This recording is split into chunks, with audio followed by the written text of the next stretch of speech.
കണ്ടാൽ കുളിക്കണം എന്നുള്ളൊരു കാലഘട്ടം നിലനിന്ന ഒരു കാലമുണ്ട് ഇവിടെ അല്ലേ. ഒരു ഹോട്ടൽ റൂമിൽ പോയിട്ട് അല്ലെങ്കിൽ ഹോട്ടൽ റെസ്റ്റോറൻറ്റിൽ പോയി ഫുഡ് പോലും കഴിക്കാൻ പറ്റാത്ത ഒരു കാലഘട്ടം നിലനിന്നിരുന്ന ഒരു കാലമാണിത്. ഓപ്പോസിറ്റ് നിൽക്കുന്ന ഒരു ജെൻഡർ എപ്പോഴും ഒരു ട്രാൻസ് വ്യക്തിയെ ഒരു ഉപകരണ വസ്തുവായിട്ടാണ് കാണുന്നത്. ഇവര് ട്രാൻസ് വ്യക്തികൾ, ഇവർക്ക് ഇപ്പം നമ്മളല്ലെങ്കിൽ വേറൊരാള്, ഇന്നല്ലെങ്കിൽ നാളെ ഇവരെ വൈകുന്നേരമായ സ്ട്രീറ്റിൽ കാണാം എന്നൊക്കെയുള്ളൊരു ചിന്താഗതികളാണ് പലരും. പക്ഷേ ആത്മാർത്ഥമായിട്ട് ഹൃദയം തുറന്ന് സ്നേഹിക്കുന്ന ഒരുപാട് കുട്ടികളുണ്ട്. ഈ ഗുളിക കഴിക്കുന്ന സമയത്താണെങ്കിലും കയ്യിൽ വെയിൻ മുറിക്കുന്ന സമയത്താണെങ്കിലും നമ്മൾ ആ ഒരു മൂമെന്റിൽ നമ്മളതങ്ങ് ചെയ്തു പോവുക. ഒരു ട്രാൻസ്ജെൻഡർക്ക് വളരെ മനോഹരമായിട്ടുള്ള ഒരു ജീവിതം അതൊരു പങ്കാളിയുടെ കൂടെ ജീവിക്കാൻ പറ്റില്ലേ? ഒരു കാര്യം ഞാൻ ഉറപ്പിച്ച് പറയാം, ലോകത്തില് ഒരു വ്യക്തിയെ ആത്മാർത്ഥമായിട്ടും ഹൃദയത്തിന്റെ ഉള്ളറകളിലേക്ക് ചെന്ന് സ്നേഹിക്കാനും അല്ലെങ്കിൽ അവരെ കെയർ ചെയ്യാനും ഒരു ട്രാൻസ് വ്യക്തിക്ക് സാധിക്കും. ഏത് സ്നേഹമാണ് ഇവർ കൊടുക്കുന്നത്? ഇവർ കഷ്ടപ്പെട്ടുണ്ടാക്കുന്ന സമ്പാദ്യങ്ങള് സ്നേഹത്തിന്റെ പ്രകടനങ്ങളിലൂടെ കൈക്കലാക്കുക എന്നുള്ള ദുരുദ്ദേശം ഇവരിൽ നിലനിൽക്കുന്നുണ്ട്. അങ്ങനെ ഒരുപാട് കുട്ടികൾ ഇന്നും കൂടി ഒരു മോൾ എന്നെ വിളിച്ചിട്ട് പറഞ്ഞു, അമ്മ എൻ്റെ കയ്യിൽ നിന്ന് ഇത്ര രൂപ മേടിച്ച തിരിച്ച് തന്നില്ല, ഞാൻ എന്താ ചെയ്യേണ്ടതെന്ന്. ഞാൻ ആകെ സങ്കടപ്പെട്ടു നിൽക്കുവാണ്. ഈ ചുറ്റുവട്ടത്തുള്ളവരെല്ലാവരുടെയും ചിരി നമ്മളെ നോക്കി സന്തോഷത്തോടു കൂടിയുള്ള ചിരിയാണ്, അല്ലെങ്കിൽ പ്രോത്സാഹനത്തോടു കൂടിയുള്ള ചിരിയാണ്, അല്ലെങ്കിൽ നമ്മുടെ അക്സെപ്റ്റ് ചെയ്തുകൊണ്ടുള്ള ചിരിയാണ് നമുക്ക് വിശ്വസിക്കാൻ പറ്റില്ല. ഈവൻ ഇപ്പം ഞാൻ ഇത്രയൊക്കെ ആദർശങ്ങൾ പറയുന്നുണ്ടെങ്കിലും ഞാനും ഒരു ആത്മഹത്യയുടെ തുമ്പിലേക്ക് സഞ്ചരിച്ചിട്ടുള്ള ഒരു വ്യക്തിയാണ്. ബട്ട് ഞാൻ അത് തിങ്ക് ചെയ്ത് ബാക്കപ്പ് ചെയ്ത ഒരാളാണ്.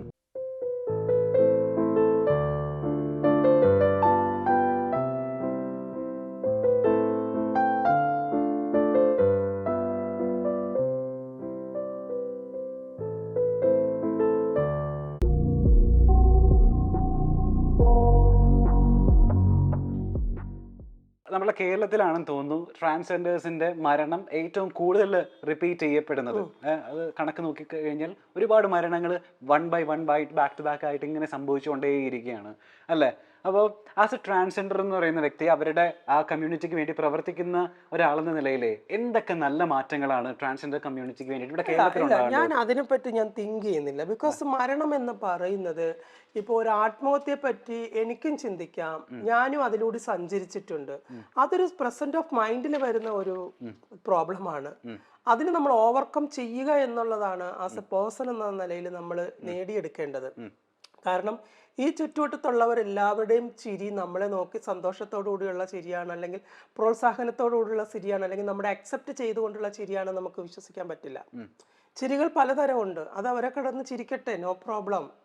ഇപ്പോൾ ഒരു കാലഘട്ടത്തിൽ നമ്മളെ പരിഹസിച്ച് ചിരിച്ചവര് പിന്നീട് നമ്മളെ ചേർത്ത് പിടിക്കുന്ന അവസ്ഥകൾ വന്നിട്ടുണ്ട്, നമ്മുടെ കൺമുന്നിൽ കണ്ടിട്ടുണ്ട് ഇല്ലേ? അപ്പം നമ്മൾ ഈ മരണത്തെ സ്വീകരിക്കുക എന്നുള്ളൊരു തോട്ട് നമ്മൾ എടുത്ത് കളയണം. മരിച്ചത് കൊണ്ട് ആർക്കാണ് നഷ്ടം? നമുക്ക് തന്നെ സ്വയം നഷ്ടം വരുത്തി വെക്കുന്നേ ഉള്ളൂ. ഒരു ഫോട്ടോ ഫ്രെയിം ചെയ്ത് വെക്കും എന്നത് കഴിഞ്ഞാൽ അതിനകത്തൊന്നുമില്ല. ഒരു ദിവസം അല്ലെങ്കിൽ 2 ദിവസം കഴിയുമ്പോഴത്തേക്ക് ആ ദുഃഖാചാരണം കഴിയും, പിന്നെ ഒരു നെടുനീർപ്പായിട്ടും നിൽക്കത്തേ ഉള്ളൂ. അത് നമ്മൾ ചിന്തിക്കണം, നമ്മളത് ഉൾക്കൊള്ളണം. മരിക്കുകയല്ല വേണ്ടുന്നത്. ഇത്രയൊക്കെ പൊരുതി ഇവിടം വരെ വന്നിട്ടുണ്ടെങ്കിൽ ഇനിയുള്ള കാലവും നമ്മൾ ജീവിക്കണം. ഈവൻ ഇപ്പം ഞാൻ ഇത്രയൊക്കെ ആദർശങ്ങൾ പറയുന്നുണ്ടെങ്കിലും ഞാനും ഒരു ആത്മഹത്യയുടെ തുമ്പിലേക്ക് സഞ്ചരിച്ചിട്ടുള്ള ഒരു വ്യക്തിയാണ്. ബട്ട് ഞാൻ അത് തിങ്ക് ചെയ്ത് ബാക്കപ്പ് ചെയ്ത ഒരാളാണ്. അപ്പം അതെല്ലാവർക്കും കഴിയണം. ചിലർക്ക് അത് കഴിയത്തില്ലായിരിക്കാം, പക്ഷെ കഴിയാത്തവരുടെ ജീവിതമാണ് നിലച്ചു പോകുന്നത്. അങ്ങനെയുള്ള കുറേ മരണങ്ങൾ നമ്മളെ മാനസികമായിട്ടും ശാരീരികമായിട്ടും തളർത്തിയിട്ടുണ്ട്. അതൊക്കെ ഓർക്കുമ്പോൾ എന്തിനു അത് ചെയ്തു, ജീവിക്കാമായിരുന്നല്ലോ, പൊരുതാമായിരുന്നല്ലോ എന്നൊക്കെ ചിന്തിക്കുന്ന ഒരു സമയമുണ്ട്. പക്ഷെ എന്ത് ചെയ്യാനാ, സംഭവിച്ചു കഴിഞ്ഞു. ഈ സംഭവിച്ചു കഴിഞ്ഞാൽ നമുക്കൊന്നും ചെയ്യാൻ പറ്റത്തില്ല. ഇതാണ് പറയുന്നത്, ഈ ആത്മഹത്യ എന്ന് പറയുന്ന കുറേ ഗുളിക വായിലിട്ട് വെള്ളം കുടിച്ചു, അത് ഇറങ്ങിപ്പോയി, പിന്നീട് നമുക്കൊന്നും ചെയ്യാൻ പറ്റില്ല. അല്ലെങ്കിൽ ഫാനകത്തൊരു കുരുക്കിട്ട് നമ്മൾ കഴുത്ത് അതിനകത്ത് ഇട്ട് തൂങ്ങിക്കഴിഞ്ഞ് ആ തൂങ്ങുന്ന സമയത്തായിരിക്കും നമ്മൾ ആലോചിക്കുന്നത് വേണ്ട എന്ന്. നമുക്കൊന്നും ചെയ്യാൻ പറ്റില്ല. ഈ ഗുളിക കഴിക്കുന്ന സമയത്താണെങ്കിലും കയ്യിൽ വെയിൻ മുറിക്കുന്ന സമയത്താണെങ്കിലും നമ്മൾ ആ ഒരു മൂമെന്റിൽ നമ്മളതങ്ങ് ചെയ്തു പോവുക. അതിനുശേഷം നമുക്ക് തിരിച്ചെടുക്കാൻ പറ്റത്തില്ല. ദെൻ അത് നമ്മൾ ഈ പൊട്ടക്കണക്കിലെ തവള എന്ന് പറയുന്നത് പോലെ ആയിപ്പോവുകയാണ് അവസ്ഥ. അങ്ങനെ ആകരുത്. കാരണം ഈ ഒരു സൊസൈറ്റി എന്താ പറയുക, ഇപ്പോൾ ഞാൻ നിങ്ങളുടെ മുമ്പിൽ ഒരു ഇന്റർവ്യൂ ചെയ്യുന്നു, നിങ്ങൾ എന്നെ ഇന്റർവ്യൂ ചെയ്യാൻ വന്നു ഇല്ലേ? എന്തുകൊണ്ടാണ്? ജീവിതത്തിൽ വിജയം ഇല്ല, വിജയം എന്നുള്ളത് കളഞ്ഞേക്കോ, ആ ഒരു മാറ്റം വന്നില്ലേ, അതെ അതെ തീർച്ചയായിട്ടും ആ ഒരു മാറ്റത്തെയാണ് ഉൾക്കൊള്ളേണ്ടത് അല്ലേ. കുറെ കാലഘട്ടങ്ങൾക്ക് മുമ്പ് ഒരു ഹോട്ടൽ റൂമിൽ പോയിട്ട് അല്ലെങ്കിൽ ഹോട്ടൽ റെസ്റ്റോറൻറ്റിൽ പോയി ഫുഡ് പോലും കഴിക്കാൻ പറ്റാത്ത ഒരു കാലഘട്ടം നിലനിന്നിരുന്ന ഒരു കാലമാണിത്, ഒരു ലോകമാണിത്. ആ ലോകത്തിൽ ഇത്രയും വ്യത്യാസങ്ങൾ വന്നിട്ടുണ്ട്. ഈ വ്യത്യാസങ്ങൾ വന്നിട്ടുണ്ടെങ്കിൽ അതിന് മുമ്പിൽ ഫൈറ്റിംഗ് ഉണ്ട്. ആ ഫൈറ്റിങ്ങിനെ അക്സെപ്റ്റ് ചെയ്ത് മുന്നോട്ട് പോകാൻ എല്ലാ കമ്മ്യൂണിറ്റീസ് കുട്ടികളും എഫേർട്ട് എടുക്കണം. മരണം അതിനൊരു പരിഹാരമല്ല. അതൊരു നിശ്ചിത സമയത്തിനുള്ളിൽ തോന്നുന്ന ഒരു ക്യൂരിയോസിറ്റിയാണ്. ആ ക്യൂരിയോസിറ്റി എടുത്ത് കളയണം. മരണം എന്ന് മാത്രമല്ല, അവർക്ക് ഇവിടെ സർവൈവ് ചെയ്യാനേ, അതായത് ട്രാൻസ്ജെൻഡേഴ്സിന് മറ്റുള്ളവരെ പോലെ തന്നെ എല്ലാവരും ഇവിടെ സർവൈവ് ചെയ്യണം എന്നുണ്ടെങ്കിൽ എന്തൊക്കെ സാമൂഹ്യ മാറ്റങ്ങൾ ഇവിടെ വരണം? സാമൂഹ്യ മാറ്റങ്ങളല്ല, സ്വയം നമ്മൾ ആരാണെന്ന് മനസ്സിലാക്കുക, അതിനെ മുൻകൈ എടുത്തുകൊണ്ട് മുന്നോട്ട് പോവുക. അതിന് സൊസൈറ്റി മാറട്ടെ. സൊസൈറ്റി എപ്പോൾ വേണമെങ്കിലും മാറിക്കോട്ടെ. നമ്മൾ മാറിക്കഴിഞ്ഞു. സൊസൈറ്റി മാറുകയോ മാറാതിരിക്കുകയോ, ഒരു കാലഘട്ടം കഴിയുമ്പോൾ ഇതെല്ലാം മാറും ഇവിടെ. കാരണം കണ്ടാൽ കുളിക്കണം എന്നുള്ളൊരു കാലഘട്ടം നിലനിന്ന ഒരു കാലം ഇവിടെ അല്ലേ. താഴ്ന്ന ജാതിക്കാര്, മേൽജാതിക്കാര്, കീഴ്വാഴർ, അങ്ങനെ കുറെ എന്തൊക്കെയോ സവർണരും ദളിതരും എന്നൊക്കെ പറഞ്ഞ് മാറ്റി നിർത്തപ്പെട്ടിരുന്ന ഒരു കാലഘട്ടം ഉണ്ടായിരുന്ന ഒരു ലോകമാണിത് നമ്മുടെ കേരളം ഇല്ലേ. അവിടുന്നൊക്കെ മാറി മാറി മാറി മാറി മാറി ഇന്ന് ജാതിയോ മതമോ ഒന്നും ഇല്ലാതെ നിലനിൽക്കുന്ന ഒരു അവസ്ഥയിലേക്ക് കാര്യങ്ങൾ കൊണ്ട് എത്തിച്ചിട്ടുണ്ട്. പക്ഷെ അത് നമ്മൾ മനസ്സിലാക്കണം. അതുപോലെ ഇതും ഒരു ദിവസം മാറണം. അക്സെപ്റ്റ് ചെയ്ത് കഴിഞ്ഞു. നമ്മൾ നമ്മുടെ ലൈഫിനെ നമ്മൾ മുറുക്കെ പിടിക്കുക എന്നുള്ളതാണ് നമ്മൾ ചെയ്യേണ്ടത്. What can I do, I will do that. അത് നമ്മൾ ചെയ്യുക എന്നുള്ളതാണ്. അല്ലാണ്ട് ഒരു മരണം അല്ലെങ്കിൽ അവരെന്നെ അക്സെപ്റ്റ് ചെയ്യുന്നില്ല, ഇവരെന്നെ അക്സെപ്റ്റ് ചെയ്യുന്നില്ല എന്നുള്ളൊരു ചിന്താഗതികൾ നമ്മൾ എടുത്ത് കളയണം അല്ലേ. ഇപ്പം എന്തൊക്കെ പറഞ്ഞാലും നമ്മളിപ്പം ജാതിയുടെയും മതത്തിൻ്റെയും ഒക്കെ യുദ്ധങ്ങൾ ഇവിടെ നടക്കുന്നുണ്ട്. എന്നാൽ പോലും എവിടെയെങ്കിലുമൊക്കെ ജാതി മതങ്ങളെല്ലാം കൂട്ടായ്മയോടുകൂടി പ്രവർത്തിക്കുന്നുണ്ട് അല്ലേ. അതൊരു സത്യമായിട്ടുള്ളൊരു കാര്യമല്ലേ. ഇപ്പൊ എൻ്റെ നാട്ടിലൊക്കെ എന്ന് പറഞ്ഞു കഴിഞ്ഞാൽ മുസ്ലിംസ് എന്നോ ഹിന്ദു എന്നോ ക്രിസ്ത്യൻ എന്നോ ഒരു വേർതിരിവില്ല.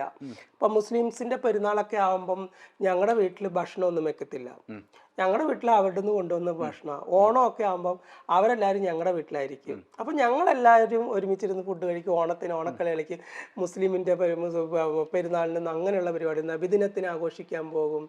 ക്രിസ്ത്യൻസിൻ്റെ പള്ളിയിൽ പെരുന്നാളിന് പോകും. തലേ ദിവസം എന്താ പാതിര കുർബാനയ്ക്ക് പോകും. അതെല്ലാം നമ്മുടെ നാട്ടിൽ നിലനിൽക്കുന്നുണ്ട്. അത് നമ്മൾ ഇറങ്ങിച്ചെല്ലാത്തത് കൊണ്ടാണ്. നമ്മൾ നമ്മളിലേക്ക് ഒതുങ്ങാതിരിക്കുക.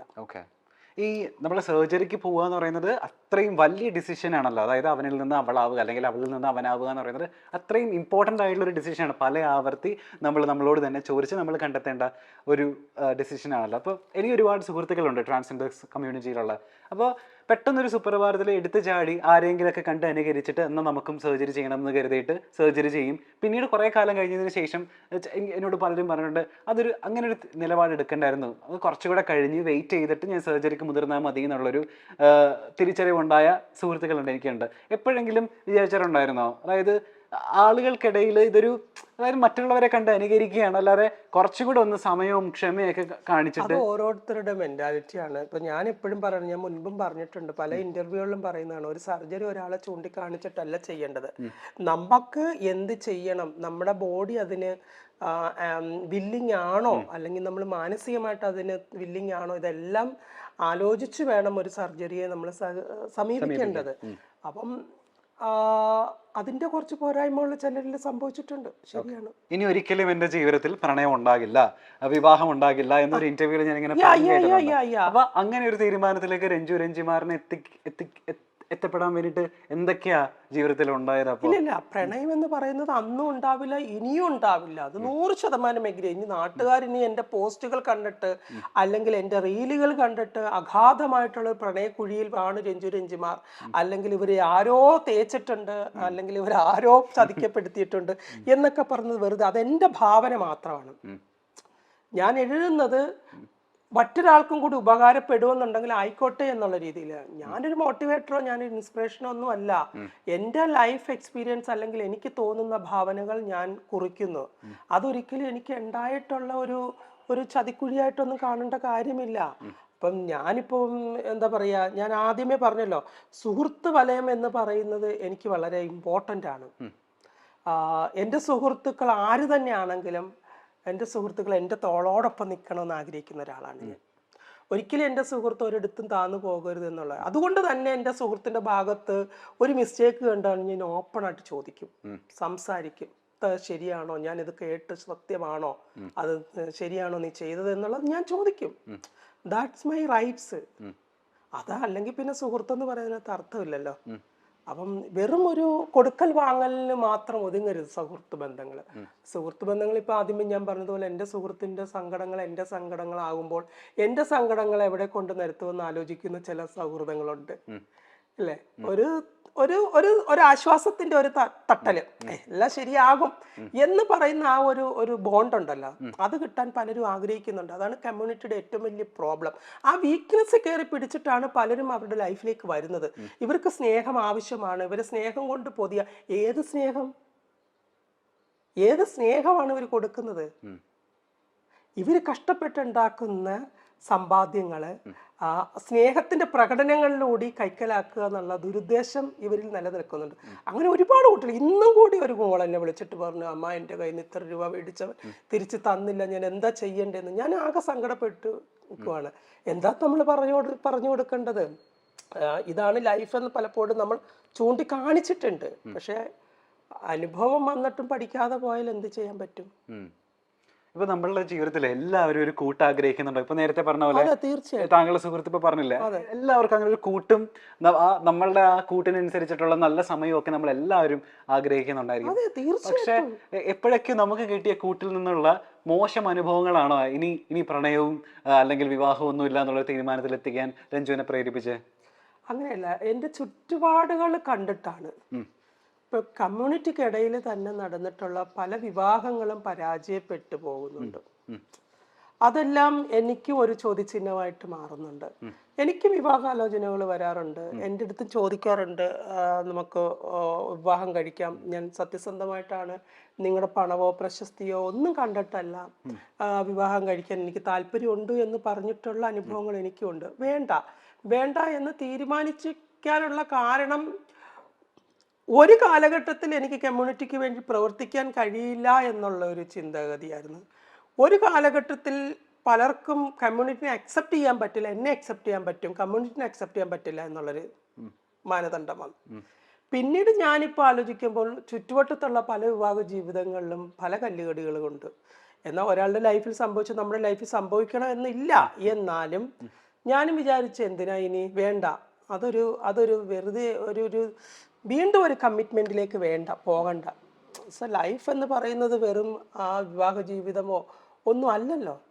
പക്ഷെ ഒരു ട്രാൻസ്ജെൻഡർക്ക് വളരെ മനോഹരമായിട്ടുള്ള ഒരു ജീവിതം അതൊരു പങ്കാളിയുടെ കൂടെ ജീവിക്കാൻ പറ്റില്ലേ? ഒരു കാര്യം ഞാൻ ഉറപ്പിച്ച് പറയാം, ലോകത്തില് ഒരു വ്യക്തിയെ ആത്മാർത്ഥമായിട്ടും ഹൃദയത്തിന്റെ ഉള്ളറകളിലേക്ക് ചെന്ന് സ്നേഹിക്കാനും അല്ലെങ്കിൽ അവരെ കെയർ ചെയ്യാനും ഒരു ട്രാൻസ് വ്യക്തിക്ക് സാധിക്കും.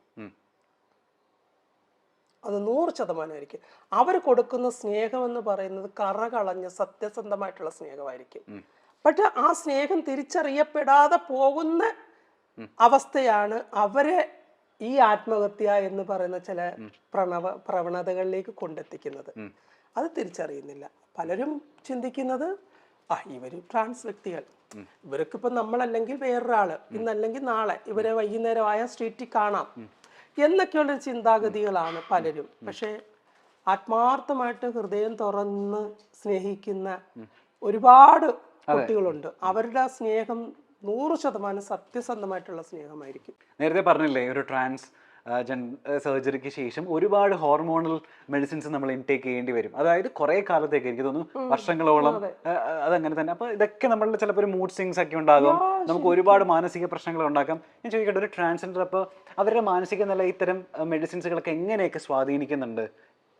എനിക്കറിയില്ല. അവർ പലപ്പോഴും എന്താ പറയുക, ഞാൻ പറഞ്ഞല്ലോ, അവർക്ക് ഈ ഒരു ആഫ്റ്റർ സർജറിക്ക് ശേഷം ടു മച്ച് ഹോർമോൺ ട്രീറ്റ്മെന്റുകൾ ഇതെല്ലാം വരുമ്പോൾ അവർക്കൊരു ഒരു സന്തോഷം എന്ന് പറയുന്നത് എപ്പോഴും ഒരു നല്ല സൗഹൃദം തന്നെയാണ് എന്ന് എനിക്ക് തോന്നാറുണ്ട്. അല്ലെങ്കിൽ പിന്നെ ഇപ്പം ബിസി ലൈഫായിരിക്കണം. ഇപ്പം മോഡലിങ്ങോ ആക്ടിങ്ങോ മേക്കപ്പോ ഡിസൈനിങ്ങോ വാട്ടെവർ, അത് ആ ഒരു മേഖലയായിട്ട് ബന്ധപ്പെട്ട് കുറച്ച് നല്ല ബിസി ആകുമ്പം അവർ കുറച്ചും കൂടിയൊക്കെ ആ ഒരു അവരുടെ പ്രൊഫഷനുമായിട്ട് പോകും. എന്നാൽ പോലും ജീവിതത്തിന്റെ ഏതെങ്കിലുമൊക്കെ ഒരു സമയത്ത് അവരൊരു സൗഹൃദം ആഗ്രഹിക്കും. നമ്മൾക്ക് നമ്മളിലുള്ള സൗഹൃദമല്ല, പലപ്പോഴും പുറമേ ഉള്ള സൗഹൃദങ്ങളാണ് പലരും ഇമ്പോർട്ടൻ്റ് ആയിട്ട് കാണുന്നത്. കുട്ടികളുടെയും പ്രശ്നം അതാണ്. ഇപ്പൊ കമ്മ്യൂണിറ്റിക്ക് ഇടയിലേക്കുള്ള ഒരു നല്ല സൗഹൃദം ഉണ്ടാക്കിയെടുക്കുക എന്നുള്ളത് ഒരു വലിയ ഇമ്പോർട്ടൻ്റ് ആയിട്ടുള്ള ഒരു ഫാക്റ്റാണ്.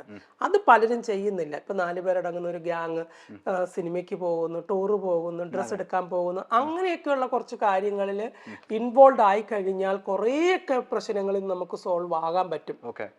ഒരു പുരുഷ സുഹൃത്ത് തന്നെ വേണമെന്നില്ലല്ലോ. അതെ, ഇപ്പോൾ ഞാനൊരു ട്രാൻസ് വുമൺ ആണ്. എനിക്ക് എൻ്റെ ആശയങ്ങൾ, എൻ്റെ സന്തോഷങ്ങൾ, എൻ്റെ ദുഃഖങ്ങൾ ഷെയർ ചെയ്യുന്ന ഇടങ്ങളുണ്ട്. നല്ല പെൺസുഹൃത്തുക്കൾ എനിക്കുണ്ട്. വി ആർ ഗുഡ് ഫ്രണ്ട്സ് എന്ന് പറഞ്ഞുകൊണ്ടൊരു നല്ല സുഹൃത്ത് വലയം എനിക്കുണ്ട്. ഒരു ഗ്രൂപ്പ് ഓഫ് ടീം, ഞങ്ങൾ ബ്യൂട്ടീഷ്യന്മാർ മാത്രം, മേക്കപ്പ് ആർട്ടിസ്റ്റുകൾ മാത്രം അടങ്ങുന്ന ഒരു വലിയൊരു ഗ്രൂപ്പാണ്. ഞങ്ങൾ 22 പേര് സമാന ചിന്താഗതികളുള്ളവരാണ്. ഒരാളുടെ കണ്ണൊന്ന് വാടിയാൽ ഒരാൾ പെട്ടെന്ന് ചോദിക്കും. അങ്ങനെ ഒരാളുടെ ഒരു വിഷമം വന്നാൽ പെട്ടെന്ന് എല്ലാവരും ഇടപെടും. അങ്ങനെ ഒരു സൗഹൃദമുണ്ട്. അതുപോലെ തന്നെ എനിക്ക് തന്നെയാണെങ്കിൽ തന്നെ ഇപ്പം നെയ്ബേഴ്സായിട്ട് എനിക്ക് എൻ്റെ ഇവിടെ അടുത്ത് തന്നെ എനിക്ക് നല്ല സുഹൃത്തുക്കളുണ്ട്. എൻ്റെ സങ്കടങ്ങളെല്ലാം ഞാൻ അവിടെ ഷെയർ ചെയ്യാറുണ്ട്. എനിക്ക് സൊല്യൂഷൻസുകൾ കിട്ടാറുണ്ട്. അവരുടെ സങ്കടങ്ങൾ എന്നോട് ഷെയർ ചെയ്യാറുണ്ട്. ഞാൻ അവർക്ക് സൊല്യൂഷൻ കൊടുക്കാറുണ്ട്. എനിക്കൊരു പുരുഷ സുഹൃത്ത് തന്നെ സ്ട്രോങ് ആയിട്ട് വേണമെന്ന് നമ്മൾ നിർബന്ധം പിടിക്കേണ്ട കാര്യമില്ല. അവിടെയാണ് നമുക്ക് പാളിച്ച പറ്റുന്നത്. ആസ് എ പേഴ്സൺ, ഒരു സർജറി കഴിഞ്ഞ ഒരു സ്ത്രീയാണ്. ആ സ്ത്രീക്ക് എല്ലാ തരത്തിലേക്കും ബയോളജിക്കലി നീഡായിട്ടുള്ള പല കാര്യങ്ങളും ഉണ്ട്. അതെല്ലാം ഒരു ഫാക്ടറാണ്, ഇതിൻ്റെ ഒരു ഫാക്ടറാണ്. ആ കാര്യങ്ങളിലേക്ക് വരുമ്പോഴാണ് മനുഷ്യൻ പലപ്പോഴും പതറിപ്പോകുന്നത്. അത്തരം കാര്യങ്ങളിലേക്ക് വരുമ്പോൾ മനുഷ്യൻ പതറും. ഓപ്പോസിറ്റ് നിൽക്കുന്ന ഒരു ജെൻഡർ എപ്പോഴും ഒരു ട്രാൻസ് വ്യക്തിയെ ഒരു ഉപകരണ വസ്തുവായിട്ടാണ് കാണുന്നത്. അവർക്ക് താൽക്കാലിക അവരുടെ സൗകര്യങ്ങൾക്ക് വേണ്ടിയിട്ട് ഉപയോഗപ്പെടുത്താൻ പറ്റുന്ന ഒരു ടൂൾസ് ആണ്. ഈ ടൂൾസ് എനിക്ക് എപ്പോഴും അവൈലബിൾ ആണ് എന്നുള്ളൊരു ചിന്താഗതി അവർക്കുണ്ട്. അവിടെയാണ് പലപ്പോഴും പല പ്രശ്നങ്ങളും രൂപപ്പെടുന്നത്. നമ്മളൊരു 100% സൗഹൃദത്തിൽ ഇടുന്ന സമയത്തെ തിരിച്ചും അതേ 100% നമ്മൾ കൊടുക്കുന്നത് എന്തോ തിരിച്ചു കിട്ടാനുള്ള ഒരു ആഗ്രഹം അപ്പൊ ഉണ്ടായിട്ടില്ലേ? തീർച്ചയായിട്ടും ഉണ്ടാകുമല്ലോ. അപ്പൊ അതില്ലാതെ പോകുന്ന സമയത്ത്, അതില്ലാതെ പോകുന്നു എന്ന് നമുക്ക് തിരിച്ചറിയുന്ന അവസ്ഥകൾ വരുമ്പോഴാണല്ലോ നമ്മൾ വിഡ്ഢികളായിരുന്നു എന്ന് നമ്മൾ മനസ്സിലാക്കുന്നത്. എന്നിട്ടും നമ്മൾ നിൽക്കേണ്ട അവസ്ഥകൾ വന്നിട്ടുണ്ട്. ബിക്കോസ് ഞാൻ പറഞ്ഞല്ലോ, ഈ ലോകത്ത് ഒരു 6 ജെൻഡറിൽ പെട്ട ഒരു മനുഷ്യരെക്കാൾ കൂടുതലായിട്ട് കറകളഞ്ഞ സ്നേഹം കൊടുക്കാൻ കഴിയുന്ന ട്രാൻസ് വ്യക്തികൾക്കാണ്. അവർ കൊടുക്കുന്ന സ്നേഹം സത്യസന്ധമായിരിക്കും. അവർക്കൊരിക്കലും പറ്റിക്കാൻ അറിയത്തില്ല, അവരൊരിക്കലും പറ്റിക്കത്തില്ല. സ്നേഹത്തിന് അവർ പറ്റിക്കത്തില്ല. സ്നേഹത്തിന്റെ കാര്യത്തിൽ സത്യമായിരിക്കും.